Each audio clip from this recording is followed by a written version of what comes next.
Olá pessoal, 30 de janeiro de 2022.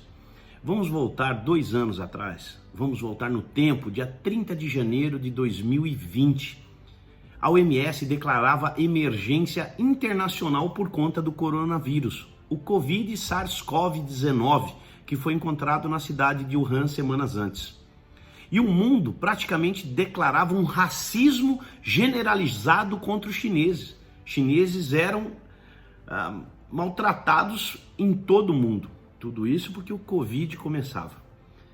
E aí o que aconteceu na sequência, gente? O carnaval foi liberado. Olha pessoal, aqui no Sambódromo de São Paulo, acompanhando o desfile das escolas do primeiro grupo. São Paulo tem um nível de qualidade excepcional no desfile das escolas de samba de São Paulo. E o próprio governador João Dória dizia que isso não tinha problema nenhum, que era apenas uma gripe e que isso não ia afetar em nada a população brasileira. E vocês viram alguns especialistas dizendo que nada iria acontecer. Gente, tudo isso foi há 2 anos atrás.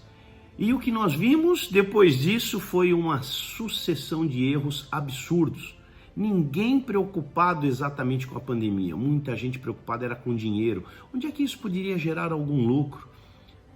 Os mais vorazes por dinheiro, acho que deviam pensar assim: deixa o pau quebrar, deixa todo mundo ficar doente, que nós vamos receber dinheiro da saúde e vamos receber muito dinheiro para a saúde, e aí a gente tira o nosso, a gente livra a nossa parte, porque é ano de campanha municipal e nós vamos poder lavar a égua, nós vamos ter dinheiro para fazer campanha. Vocês têm dúvida que isso aconteceu? Vocês têm dúvida? Olha aí um exemplo. Polícia Federal investiga compra de respiradores usados com superfaturamento. Preço de respirador é comprado por 4 vezes mais. Polícia Federal apura superfaturamento na compra de respiradores no Amazonas. E assim foi. Dia após dia, o ano de 2020 veio caminhando e as coisas só piorando. Aí alguém resolveu fazer lockdown. Alguém resolveu colocar aquela hashtag Fica em Casa. E a gente preocupado com a economia. E nós aqui todos preocupados com como é que nós vamos viver. Sem dinheiro não dá para viver, sem dinheiro não dá para comer. Então tudo isso era uma preocupação muito grande.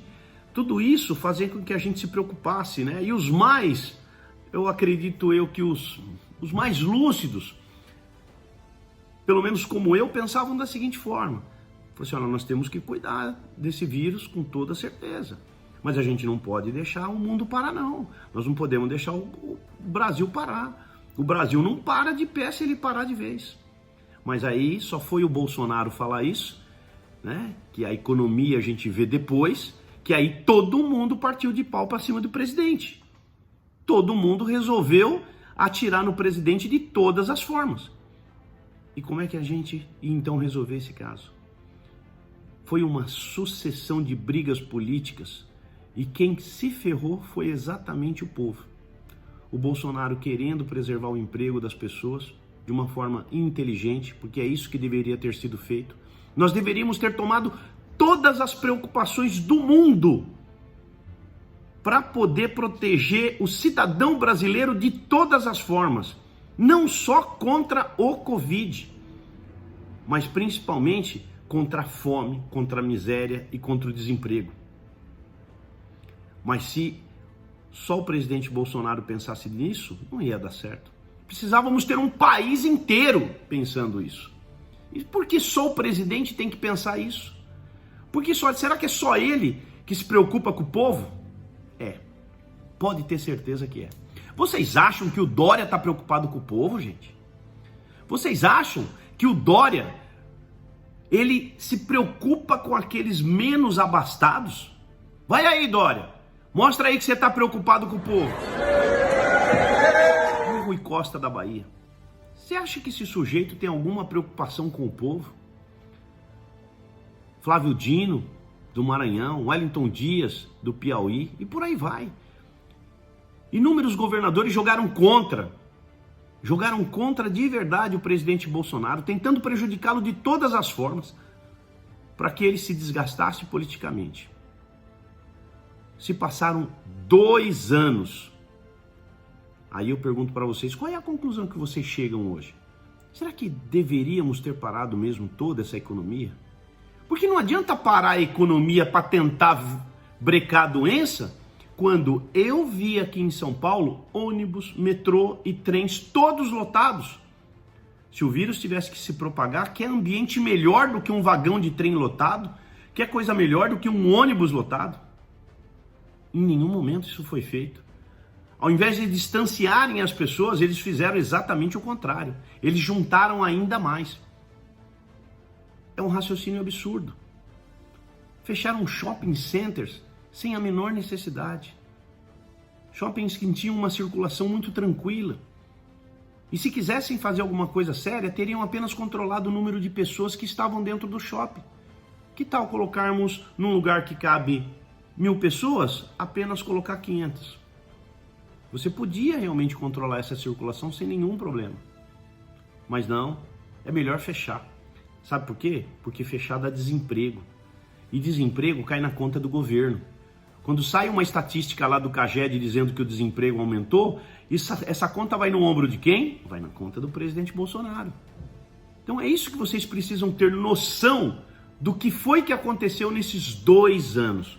É muito legal olhar hoje no retrovisor, olhar para 30 de janeiro de 2020 e ver como é que estava o Brasil e como é que está hoje.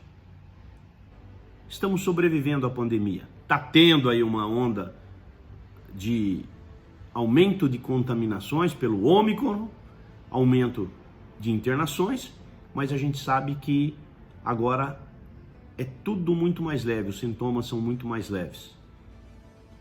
E nós vamos atravessar muito bem, se Deus quiser.